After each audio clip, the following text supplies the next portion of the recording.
Officers Association.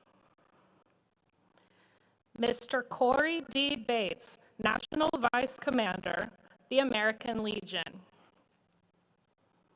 Mr. James McCormick, National Commander, Military Order of the Purple Heart. Retired Marine Corps Sergeant Major Johnny Baker, National Commandant, Marine Corps League. Retired Army Chaplain Brigadier General Robert Pliskowski, National President, Military Chaplains Association. Retired Marine Corps Corporal Charles Brown, National President, Paralyzed Veterans of America. Retired Marine Corps Lieutenant Colonel Jack Murray, National Commander, Legion of Valor of the United States of America. Retired Army Lieutenant Colonel Michael A. Oken, MD, Commander-in-Chief, Military Order of the World Wars. Mr. Justin Jump, National President, the Retired Enlisted Association. Retired Army Staff Sergeant Leroy A. Petrie, President, Congressional Medal of Honor Society. Mr. Andy Marshall, National Commander, Disabled American Veterans. Retired Air Force Lieutenant General Dana T. Atkins, President and Chief Executive Officer, Military Officers Association of America. U.S. Public Health Service Commander Kelly Valente, Chair, Board of Directors, Commissioned Officers Association of the United States Public Health Service. Retired Air Force Chief Master Sergeant Carrie Wright, International President, Air Force Sergeants Association. Mr. Robert Swan, National Commander, Polish Legion of American Veterans. Mr. Jeffrey J. Brodeur, National President, Korean War Veterans Association. Mr. Luis A. Vasquez Contiz, National Commander, American GI Forum. Mr. David Crum, National Commander, Catholic War Veterans of the United States. Mr. Joseph D. McNeil, Sr., National President, Blinded Veterans Association. The associate members of the committee are also located in seats throughout the amphitheater. I'd like to ask the presidents and national commanders that comprise our associate membership to stand and be recognized. And ladies and gentlemen, please join me in recognizing our veterans' national leadership with your applause.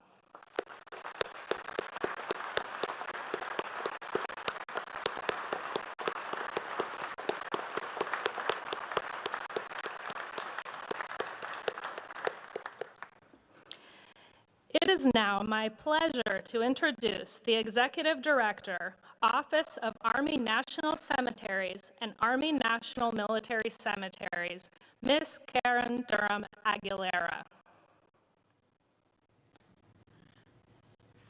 Good morning. On behalf of the dedicated men and women who serve here, welcome to Arlington National Cemetery. I would like to extend a warm welcome to the 46th President of the United States, President Joe Biden. Thank you, Mr. President, for being here today, honoring our nation's veterans. And our First Lady, Jill Biden, welcome. The Secretary of Defense, the Honorable Lloyd Austin. Secretary of Veteran Affairs, the Honorable Dennis McDonough and his wife, Kari. Secretary of the Army, the Honorable Christine Warmonth. Chief of Staff of the Army, General McConville and his wife, Maria, welcome. And Mr. Alan Paley, the National Commander of the Jewish War Veterans, thank you for being the Veteran Service Organization's host and for your participation in this important national observance.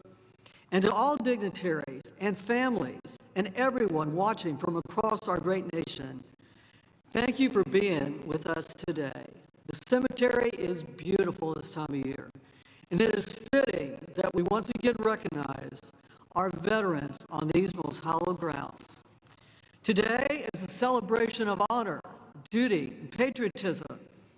Arlington National Cemetery is a solemn place surrounded by over 400,000 soldiers, sailors, Marines, airmen, and Coast Guard men, and their families who have proudly served our nation in peacetime and in war.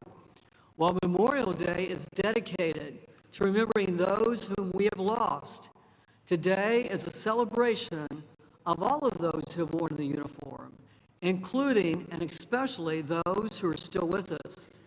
I encourage each and every one of you to pause for a moment today and thank a veteran or military family member for their service and sacrifice.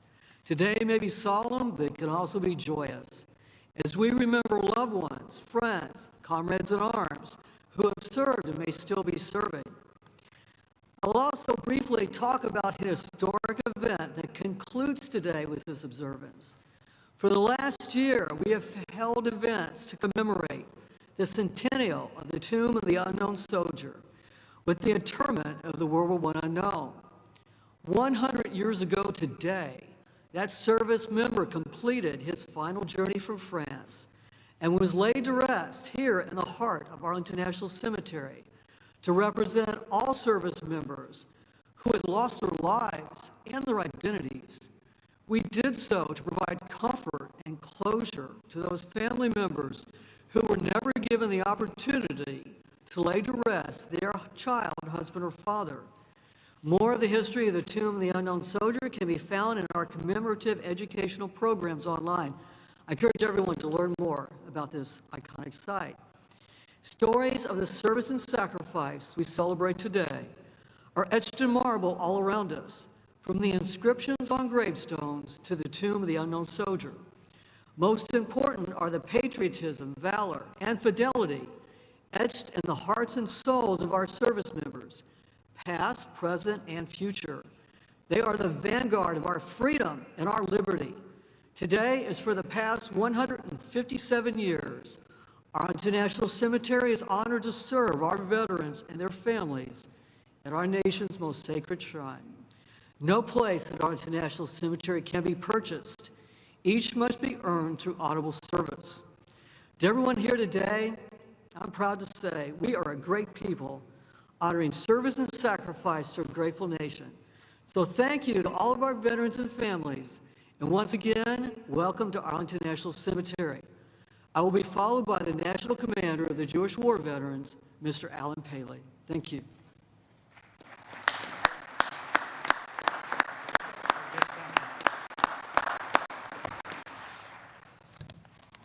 President Biden, Secretary McDonough, Director Aguilera, Major General Pepin, distinguished guests, my fellow veterans, ladies and gentlemen. On Veterans Day, at the 11th hour on the 11th day of the 11th month, we pause for a few brief moments to both honor and pay tribute to the men and women who served in the defense of our country and then returned home. We owe you our thanks, our respect, and our freedom. George Washington spoke about the country's obligation to care for its veterans and their families. He said, "The willingness with which our young people are likely to serve in any way shall be directly proportional to how they perceive the veterans of earlier wars were treated and appreciated by their nation." Let us remember, treated and appreciated. Engraved on a granite wall of the Korean War Memorial a short distance from here is a simple but powerful phrase: freedom is not free. The freedoms we enjoy today were made possible by the more than 19 million living veterans and countless others who served in the defense of our country. The symbols of America and freedom are interlocked, and they are present here today. The flags flying, the white grave markers, and all of us, the veterans and service members who protected our nation. It is you that we celebrate and honor today. Our work continues as citizens in supporting America's veterans and service members. JWV and VSOs must continue to fight for adequate funding for VA services and assure that issues facing veterans from all eras remain at the forefront. I call on each of you to take action and make your voice heard on issues we continue to face, including ending homelessness, increasing access to health care, delivering mental health care, reducing claims processing times, deploying integrated electronic health records, and addressing toxic exposure concerns in a comprehensive way. Seated throughout the amphitheater this morning are the leaders of many veteran service organizations. Every VSO was created with the purpose to advocate for the unique needs of the veteran community. VSOs understand and work tirelessly to maintain and improve the benefits we earned. There is strength in numbers, and veterans must continue to be strong advocates and have our voices heard. When the Jewish War Veterans celebrated its 100th anniversary, our national commander, Robert Zweiman, also addressed this gathering. His closing remarks that day are just as powerful today as they were in 1996. He said, and I quote, "Never should our government presume that by setting aside but one day, they have met their obligation to the survivors of yesterday's wars and today's or tomorrow's conflicts. We welcome your thoughts that this is not merely a singular day of honor, but indeed a public recognition of obligation to service. And we welcome your concerns that such obligation must be answered with compassion and with resolve." End quote. I stand before you as a veteran myself. As we honor, celebrate, and share thanks, we must remain vigilant and continue to ensure that the freedoms, benefits, and services we enjoy today remain with us for centuries to come. May God bless those who have earned the title of veteran, and may God bless the United States of America. Thank you.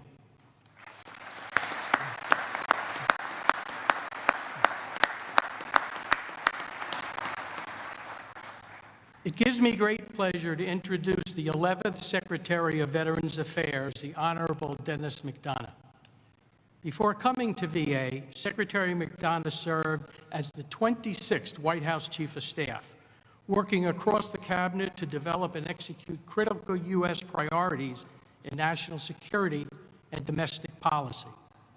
Before his tenure as Chief of Staff, he served as Principal Deputy National Security Advisor, Chief of Staff for the National Security Staff, Deputy National Security Advisor for Strategic Communications, and Chair of the National Security Council's Deputies Committee. In all of those roles, he helped lead the administration's work on behalf of veterans and military families. He believes deeply, as he testified to Congress, that there is no more sacred obligation nor noble undertaking than to uphold our promises to our veterans, whether they came home decades ago or days ago.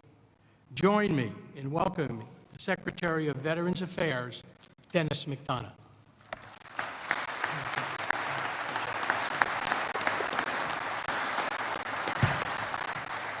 Thanks, Alan, for that very generous introduction, for your service to our country, and for leading today's fantastic host organization, Jewish War Veterans of the United States of America.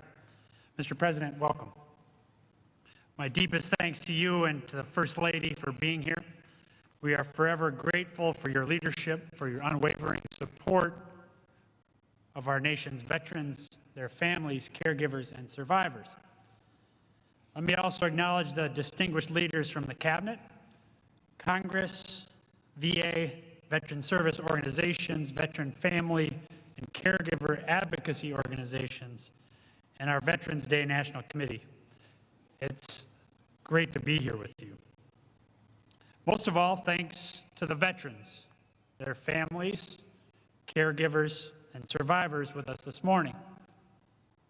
This day is your day, and it's an honor to spend it with you. Each year, America pauses on November 11th to remember and recognize those men and women who fought our nation's wars and defended us during periods of restless peace. From the beginning of our fight for independence at Lexington and Concord to the end of the longest war in American history in Afghanistan, millions of veterans have risked their lives to preserve the democratic ideals of this great nation. We live in peace and prosperity today because of them and because of you.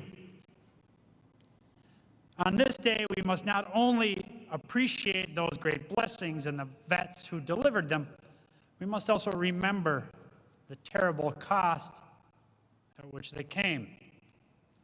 Veterans have told us of the costs of war throughout history. In letters home from World War II, Captain George Montgomery of the 82nd Airborne Division described his experience on D-Day, writing, "I never, in my wildest dreams, knew such terror could grip your very soul."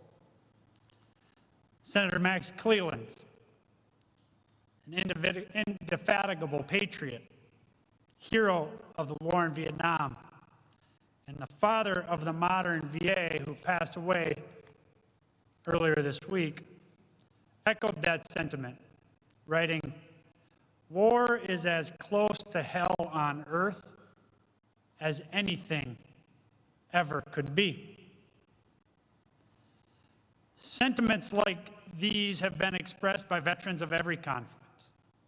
Those who bore the bloody battles of the American Civil War, the hellish trenches of the First World War, the frozen mountains of Korea, the jungles of Vietnam, and the cities, deserts, mountains of Iraq and Afghanistan. Many service members gave their last full measure of devotion during those wars, some of whom now rest on the hallowed grounds of the cemetery, or in the tomb of the unknown soldier, which, as of today, has stood for 100 years.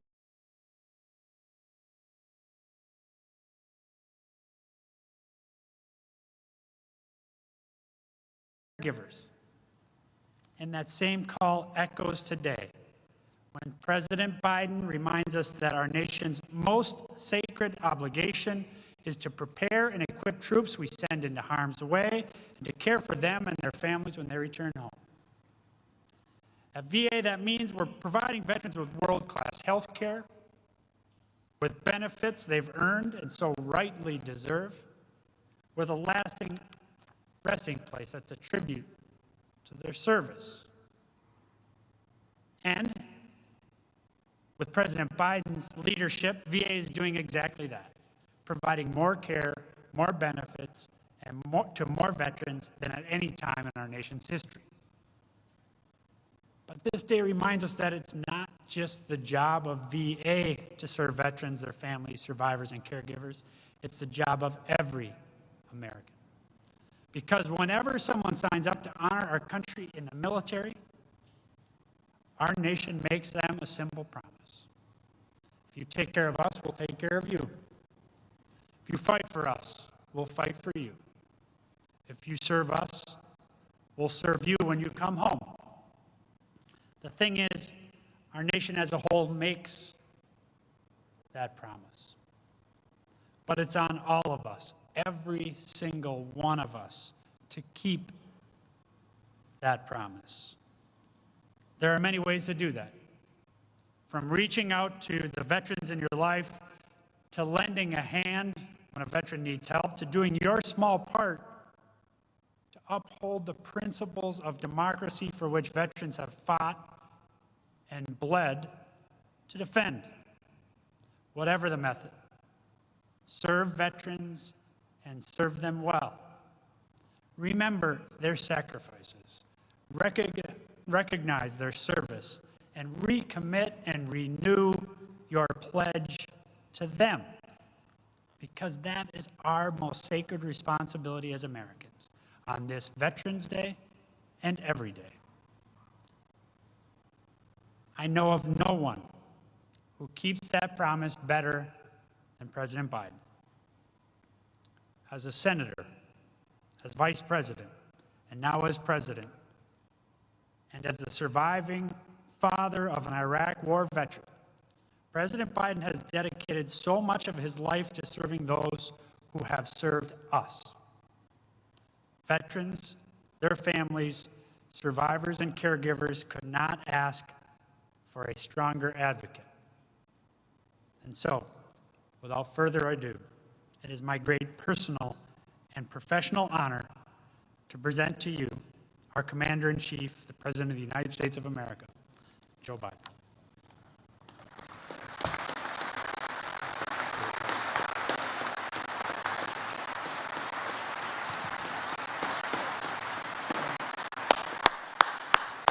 Thank you.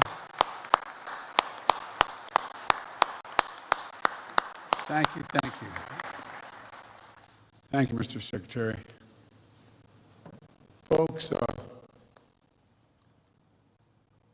being President of the United States, you are afforded many opportunities to try to express your love, commitment, and admiration for the American people.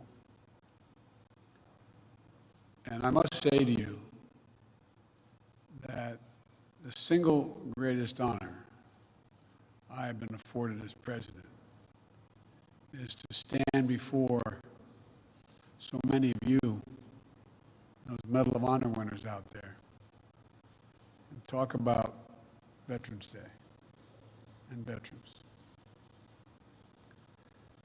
I want to welcome all the cabinet members and honored guests joining us today, including the father of our Secretary of State, who served in the Army Air Corps during World War II, Ambassador Donald Blinken, whose birthday is today.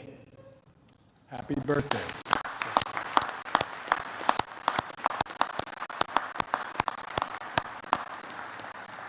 Thank you for your service to our country.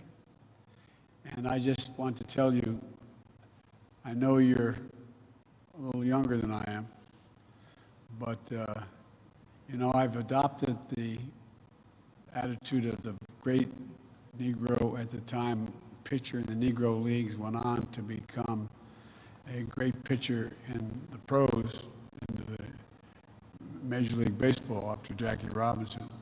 His name was Satchel Paige. And Satchel Paige, on his 47th birthday, pitched a win against Chicago. And all the press went in and said, Satch, it's amazing.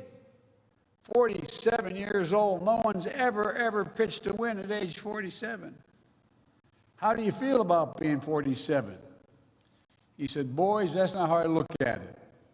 I said, how do you look at it, Satch? I said, I look at it this way. How old would you be if you didn't know how old you were? I'm 50 years old, and the ambassador's 47.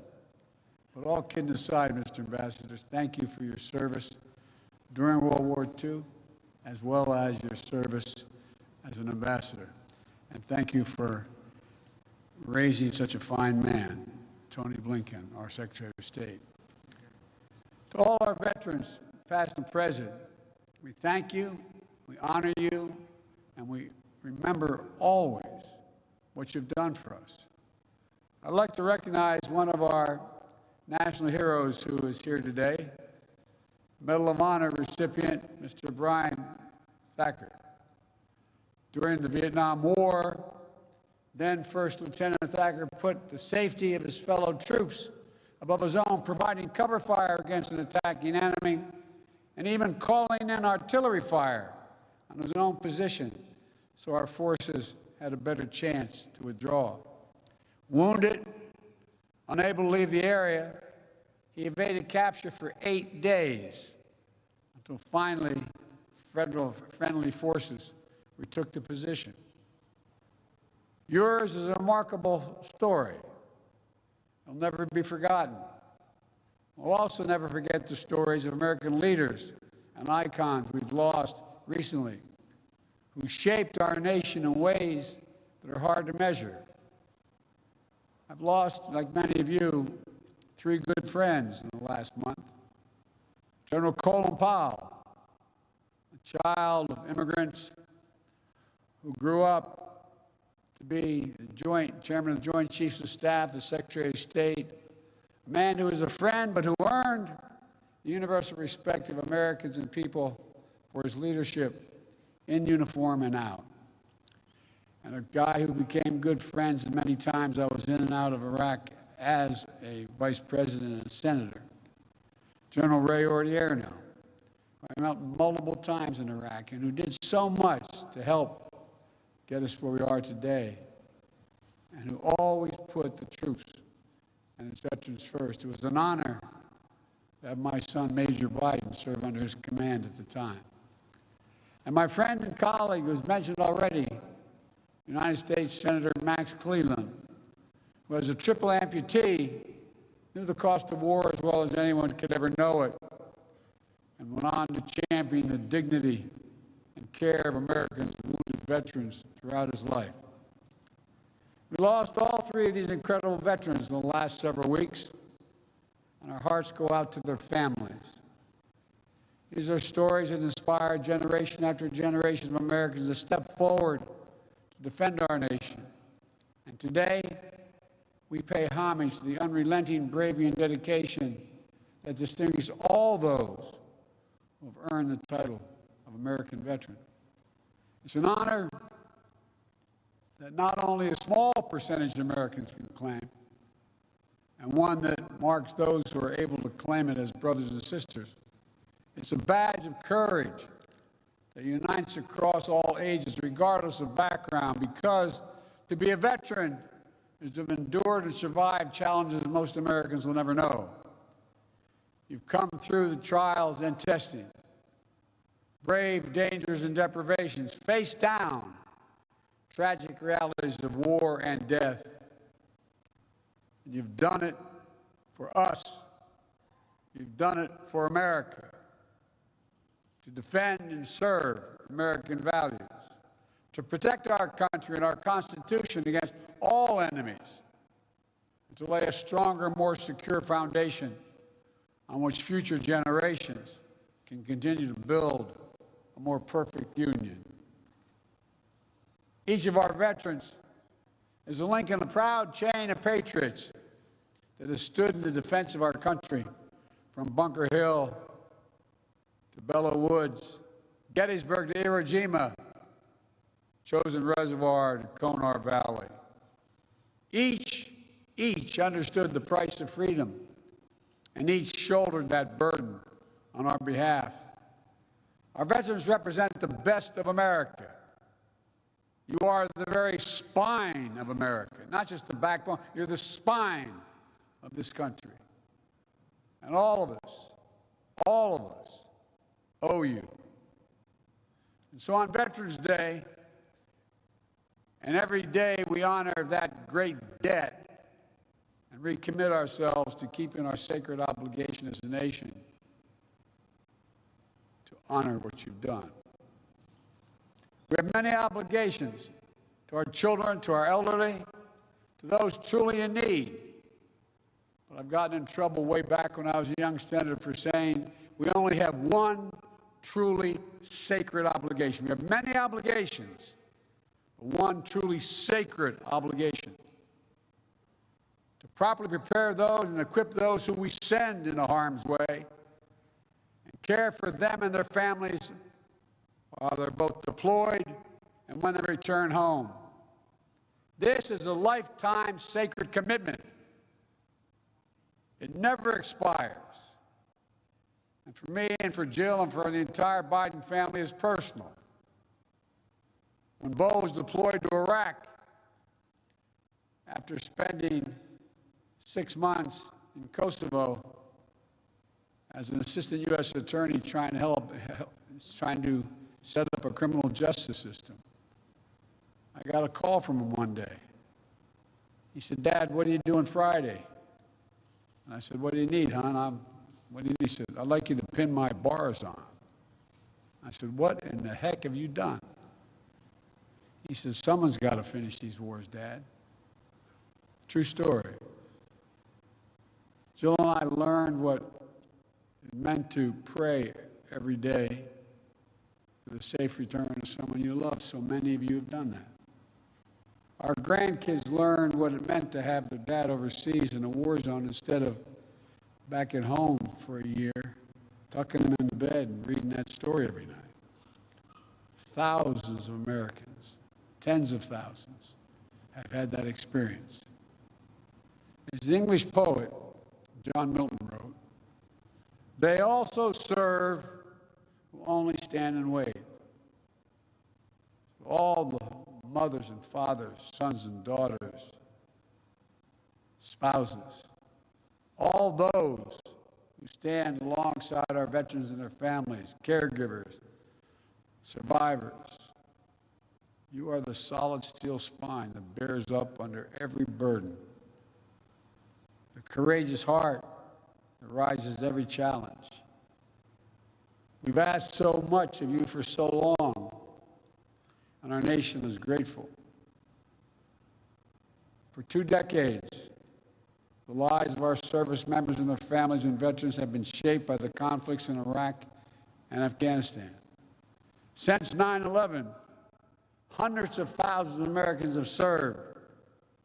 So many are still serving today in harm's way, and we cannot forget them. The American people are forever grateful and in awe of what you've accomplished. But in fulfilling their mission, so many veterans and their families and caregivers have been through hell. Some facing deployments after deployment, spending months and years away from their families, missing birthdays, anniversaries, and collections. I remember one of the last times I flew into Iraq in the so-called Silver Bullet. I remember walking up to the cockpit, and the crew masters along with the pilots were up there, and I said, how many of you, is this your first tour? No one raised their hand. There were 5 people. Second tour, no one raised their hand. Third tour, 2 raised their hand. Fourth tour, 2 raised their hand. Fifth, 1 raised their hand. Folks, on Veterans Day, we have to always remember that there's nothing low risk or low cost about war for the women and men who fight it. I carry with me in my pocket every single day. I have my chaff to check with the Defense Department. On the back of my schedule, I have U.S. daily troops in Afghanistan killed and wounded, U.S. daily troops in Iraq killed and wounded. 52,323, not roughly 53,000. Every one of these individuals has a family, has a unit at home. 53,323 American servicemen and women wounded in the conflicts of Iraq and Afghanistan. 7,074 gave their lives, the last full measure of their devotion. Untold, thousands more return home, as our secretary can tell you, with unseen psychological wounds of war, the enduring grief borne by our Gold Star families. These are the cost of war that we'll carry as a nation for decades to come. And to all veterans, service members, their families, caregivers, survivors, I want you to know that our administration is going to meet the sacred obligation that we owe you. We're going to work with Congress, Republicans and Democrats together to make sure our veterans receive the world-class benefits that they've earned and meet the specific care, specific needs that they each individually need. That means expanding presumptive conditions for toxic exposure, particulate matter, including Agent Orange and burn pits. We're going to keep pushing on this front to be more nimble and responsive. reviewing all the data and evidence to determine additional presumptive conditions that make sure our veterans don't have to wait to get the care they need. It also means prioritizing mental health care that's necessary to treat the invisible wounds that so many of our veterans carry, including pursuing our newly released comprehensive public health strategy to reduce military and veteran suicides. I want to say clearly to all our veterans, if you're struggling, you're so used to never asking for anything. If you're struggling, reach out. Call the Veterans Crisis Line. You're having trouble thinking about things. It's no different than if you had a wound in your arm. It's also making sure that the growing population of women and LGBTQ plus veterans receive appropriate services and support. As we continue our efforts to defeat the pandemic and build back better, it means keeping the needs of veterans front and center. The American Rescue Plan included $17 billion to support VA's COVID-19 response, to get vaccine shots in arms as fast as possible, and to fund programs that provide rapid retraining assistance for veterans who may have lost their jobs in the pandemic, housing assistance, debt forgiveness, and to invest in improving VA facilities and the living conditions of vulnerable veterans. Through Jill's work of joining forces, we're also working to support our veterans and military families, survivors, and caregivers so they can have what they need to thrive. They deserve it. As Secretary McDonough noted, this Veterans Day also marks the centennial of one of the most hallowed American monuments, the Tomb of the Unknowns. 100 years ago today, an American soldier of the First World War, as the tomb says, known but to God, end of quote, completed the voyage from an unidentified battlefield in France over the rough Atlantic seas, here to Arlington National Cemetery. He lay and stayed under the Capitol Rotunda for 2 days on the same plinth that held the body of Lincoln, as 90,000 Americans came to pay respects. On the final leg of his journey, he was escorted from the Capitol by the President of the United States, the Chief Justice of the Supreme Court, members of Congress, General Pershing, and the Chiefs of Staff. Medal of Honor recipients, all walking, as the Washington Post said, processing without parallel, to give honor due to American service members. Not just the anonymous soul today entombed in gleaming marble, but the generations of Americans who dared all, risked all, gave all for the cause of freedom. To commemorate in the wounds of the member, in the words of the member of Congress who proposed the legislation creating the memorial, an American warrior, quote, this is the quote, who typifies the soul of America. You veterans are the soul of America, America's soul. It's why our veterans have always fought, always been willing to put themselves on the line. That the first unknown lies now with his brethren, unnamed warriors from later wars, fellow patriots who picked up the mantle of honor and made it their burden.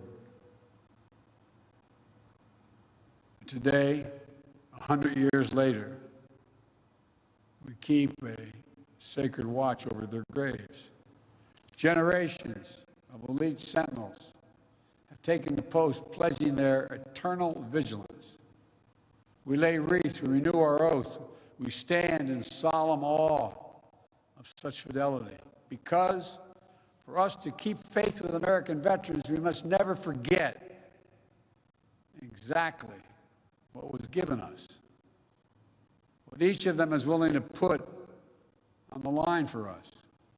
We must never forget that it is the mighty arm of the American warrior, never bending, never breaking, never yielding, generation after generation, that secured for us the blessings of a nation that still stands today as a beacon of liberty, democracy, and justice around the world. God bless you all. God bless all American veterans and those who proudly earn that title. And may God protect our troops. Thank you.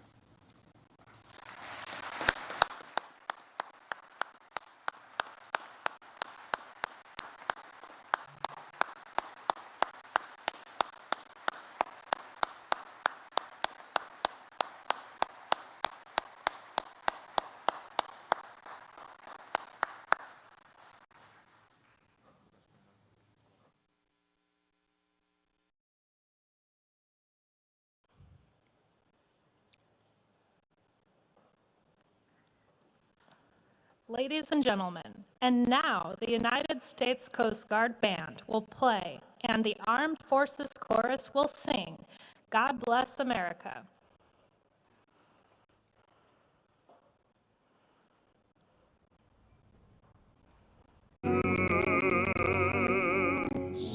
To a land that's free.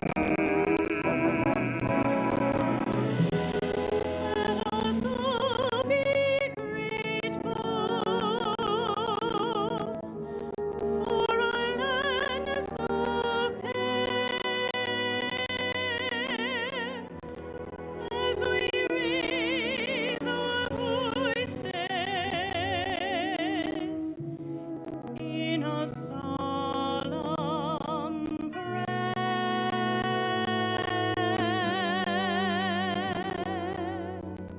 God bless America, land that I love.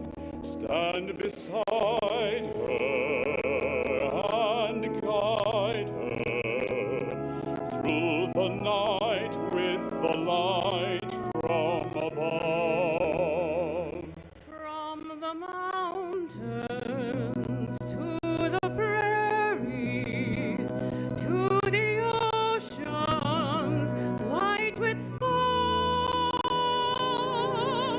God bless America, my home, sweet home.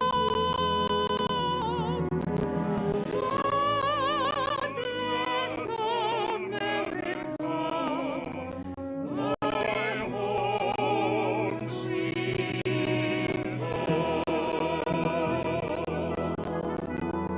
Ladies and gentlemen, please stand and join us in singing God Bless America.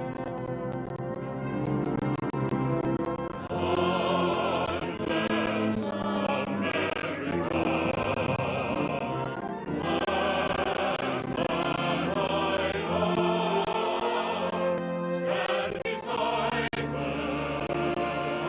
and guide her through the night with the light from above. From the mountains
please be seated for the departure of the President of the United States and the official party. Thank you for joining us today as we celebrate and honor all who served.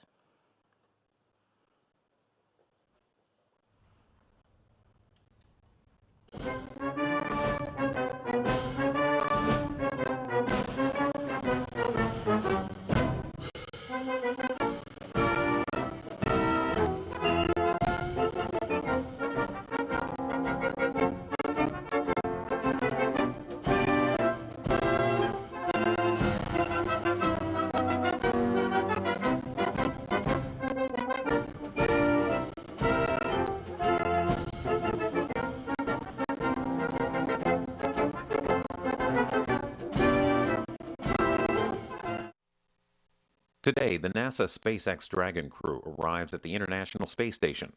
Docking is expected at 7:10 p.m. Eastern, followed by the hatch opening, and finally the crew welcoming.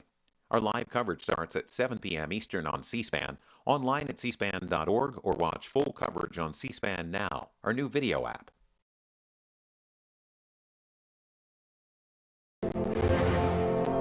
American History TV, Saturdays on C-SPAN 2, exploring the people and events that tell the American story. At 2